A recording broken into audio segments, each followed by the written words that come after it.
Hi, I'm David Rogers, Executive Director of the Yakima Symphony Orchestra, and I'm joined here by Maestro Lawrence Golan, Music Director of the Yakima Symphony from his home office in Denver, Colorado. And we're here because we've realized that very recently, Maestro, you've had a book published, and we wanted to talk to you a little bit about that. What is the title of the book, and when did it come out? The title of the book is Score Study Passes. It's right here. And it came out just this spring. I think officially was the end of March. Great. And the subject then is conducting. Right? Yeah, I mean, it's very specific. It's not even conducting in general. It's specifically how to study scores as a conductor. And they could be any type of scores, whether it be orchestral, operatic scores, pops music, classical music, choral, wind ensemble. You know, basically any conductor studying any score could benefit from this. And what is the audience for the book? Is this primarily students, or is it really any conductor anywhere? Yeah, I mean, it's primarily the main audience are graduate conducting students, whether they be conducting majors or taking a conducting class at the university or conservatory level, or at a festival or a workshop for conducting, which I often am a faculty member at. It's good for those students as well. That said, once it got published and it was sort of put out there on Facebook and whatnot, I did get a lot of comments from colleagues of mine, fellow professional conductors who have been conducting for a long time, who said that they're purchasing a copy and hoping to pick up a few tips. But so yeah, I mean, any conductor could benefit from it. But like I said, the main audience are conducting students. So what initially led you to write the book to begin with? And could you describe a little bit about the process from the blank page all the way to the finished product? Yeah, well, when I first came to the University of Denver to not only conduct the orchestra and the opera program, but also to teach conducting and teach graduate conducting students, that's what prompted me to get started on this systematic approach to studying scores. I had previously just been a conductor, and of course, as a conductor, I studied my scores. But I didn't really have a written approach to studying my scores. And as a teacher, basically, you have to have everything written down. You have to provide resources to your students, and it has to be systematic, in my opinion, to be the most effective as a teacher. You can't just say, well, do what feels right. You have to be a little more specific.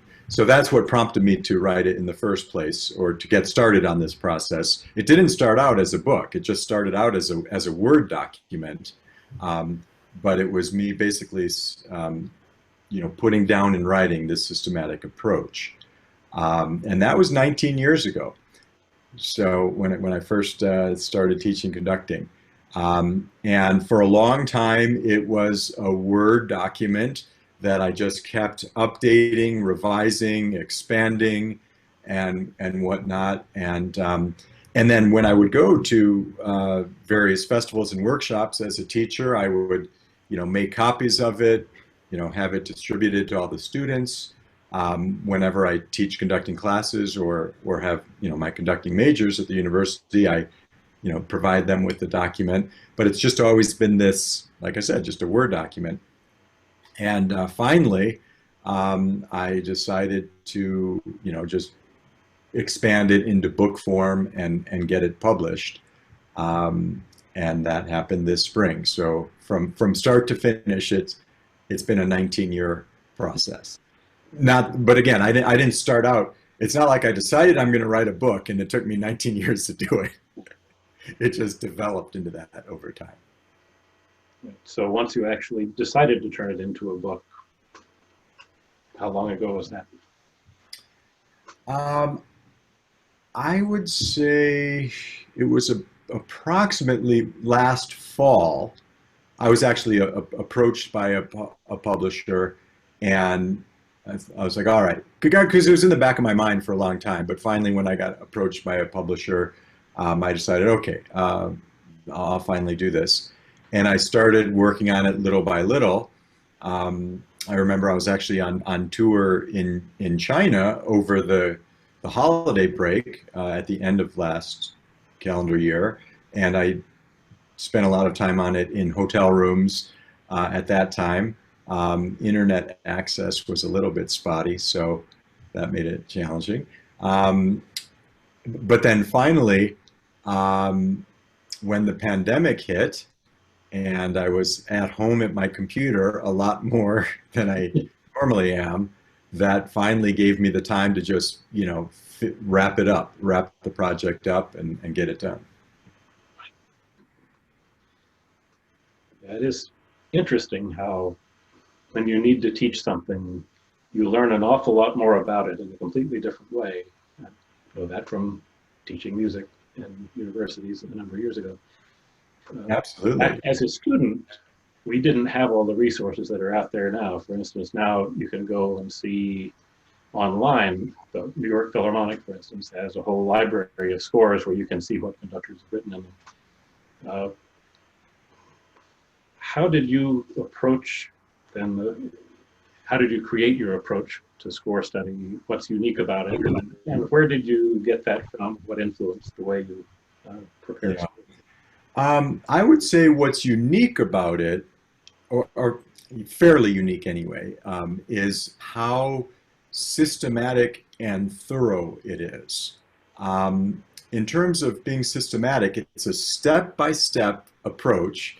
There are actually 25 steps of initial score study, where in each case, and I call them, those steps are passes. So you pass through the score 25 different times, and on each pass, you focus on one very specific item. For example, phrasal analysis, harmonic analysis, cues, the characters and emotions of the piece, all of the various things that go into learning a piece, you focus on them one at a time, as opposed to opening up to page one of any given new score and just trying to soak in, everything there is to soak in on page one, then turning to page two, soak in everything there is on page two. It's the exact opposite. It's just taking one specific element and going through the entire score, only focusing and marking things based on that one element.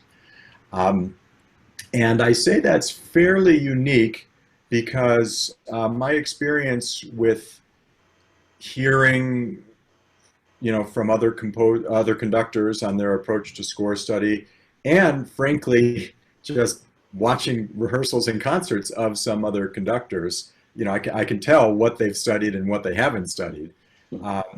And even at the highest professional level, there are some conductors, and by no means am I saying that all conductors are like this, but there are some conductors with big reputations and big incomes that I've seen rehearse and conduct an orchestra and have observed that their method of score study, whatever it is not all that thorough. It's oftentimes more based on their innate talent and musicianship. And I've seen this. I was once watching a wonderful musician conduct a rehearsal, and he was asked a question by a member of the orchestra, a simple question like, do you want us to start this trill on the upper note or on the printed note? And his response was, well, he was looking at the page and he said, well, let's see, this is a D7 chord and you have the third, and he figured it out on the spot after about a minute and ultimately came to the correct conclusion. He said, yeah, let's start this one on the upper note. But it was clear that he hadn't, thought about that or studied the element of ornamentation for the piece in advance. But because he was a great musician with, good intuition and very knowledgeable, he ultimately came to the correct conclusion. But at the same time, the answer to the question, without saying it, was, well, I didn't look at this, but let me try to figure it out right now. So that's an example of one entire pass that I have as part of my approach is ornamentation. So I go through every single trill, every single grace note or appoggiatura, and decide, based on historical context and my knowledge of that subject, which way or how that ornament should be interpreted, so that when we get to that in rehearsal, first of all, I just listen and I hear what the starting point is. If they're doing it exactly how it should be right away, then nothing is said and we just go on. On the other hand, if I hear that they're interpreting it differently than I would like, then I stop and ask them to change it. Or if a question comes up, like somebody's not sure of what they should be doing, and they ask me, and if they raise their hand and say, Maestro, should we start this trill on the upper note or the principal note? My answer is the upper note, please, or the principal note, please. But it's a 3-second event because of the in advance detailed score study. Yeah, there's so many details in a musical score, especially an orchestral score, and the composer's taken the trouble to put all of that detail in there. And I guess kind of looking back to my sordid past as a music editor and proofreader, actually in proofreading you do very much the same thing, because if you just look at the page, yeah, as a musician you see what's there and you kind of internalize things. But I know from experience, you miss stuff if you don't go through it in that very detailed, precise way, element by element, dynamics. Yeah, it is very similar. Yeah. You had asked me what influences I had going into this project. I have had several over the years when I was a student of conducting, several wonderful teachers. From Robert Spano, David Zinman, Jorma Panala, Seiji Ozawa, and then in workshop or masterclass situations for a one-time thing, Michael Tilson Thomas and Larry Radcliffe, Marin Alsop, so Gustav Meyer, so some of the top pedagogues and conductors. And I would say the influence was all of them. I mean, I took bits and pieces of information and knowledge from all of them and synthesized it into my own approach. The one thing that was very specific that did come from a specific teacher was the notion, actually it was from Jorma Panala, the great Finnish pedagogue from the Sibelius Academy, with whom I studied at Tanglewood and Aspen, I believe. He wasn't even talking about an individual score. He was talking about a stack of scores. So his advice in terms of studying scores in general, which as a professional conductor, that's what you're faced with, is a stack of scores that you have to learn, relatively quickly.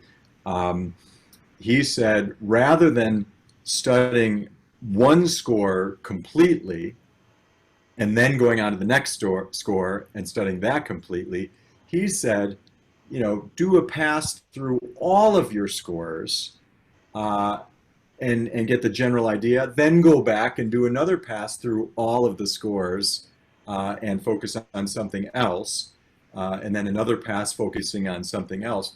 So that is actually something I also do, is I will take a stack of scores for the season and do just that. I'll focus on, for example, ornamentation, going back to that one example. I'll go through ornamentation for the entire season, in one pass, and then go back to the top of the stack and focus on another thing. Let's say the characters and the emotions of any given section of the music. I'll go through the entire stack that way.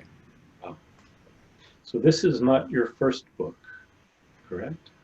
Correct. Other books. Yeah. Yeah, I have a couple other things. One is basically a handbook on Baroque performance practice, which grew out of my doctoral dissertation, really, at New England Conservatory. Um, and it's just taking all the elements of interpreting a Baroque piece of music, which is very different from interpreting, say, a Romantic or 20th century piece of music. Um, it's a whole other beast. Uh, and so it's focusing on those sorts of things, which include ornamentation, but also um, dotted rhythms, vibrato, uh, rubato, various things that are, again, very specific to Baroque music.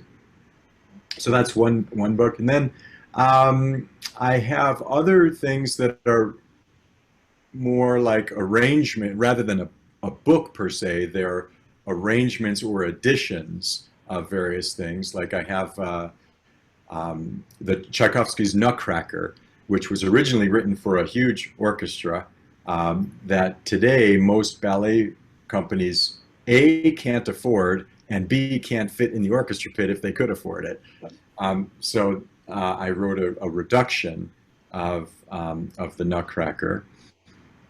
We actually used that this season when we had the dancers from the Yakima School of Ballet. That was the Right. option we used. Yeah, yeah. So that's helpful for a lot of ballet companies and orchestras. And that the Baroque book I mentioned is part of uh, an edition of the Bach sonatas and partitas for solo violin. It's included in that I did for Mel Bay Publications. I have a composition published by Ludwig Masters called Fantasia for solo violin. So a few things here and there.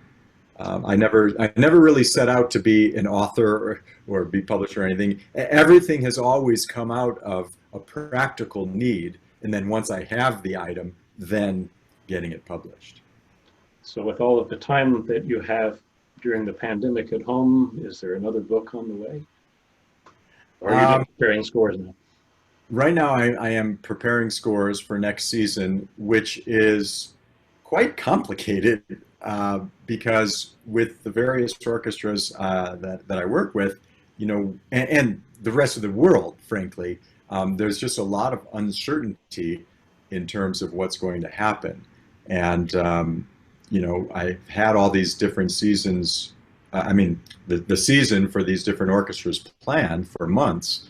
But because of the pandemic and social distancing requirements, financial, limitations and all of those sorts of things, programs may need to be changed. And so I don't even know what the new programs necessarily are going to be if there in fact are changes. So there's a lot of uncertainty, but nonetheless, I'm still working on my scores for the currently planned seasons for 2021. And I've made a lot of great headway with being home a lot more than usual, but there's still a ways to go. But that said, the one project I do have in mind, if and when I get to a point where I've studied all the scores I have to study for next season, including any altered programs, I'm thinking of arranging my Fantasia for solo violin or orchestrating it, I should say, into a full orchestra piece. Again, that's something I've been thinking about for a long time, but just never have had the time to do that. All right. Well, congratulations on the publication of the most recent book, and we'll look forward to the results of all of that score study next time we're on the stage. Well, thank you very much, David. It was a pleasure talking to you. Thank you.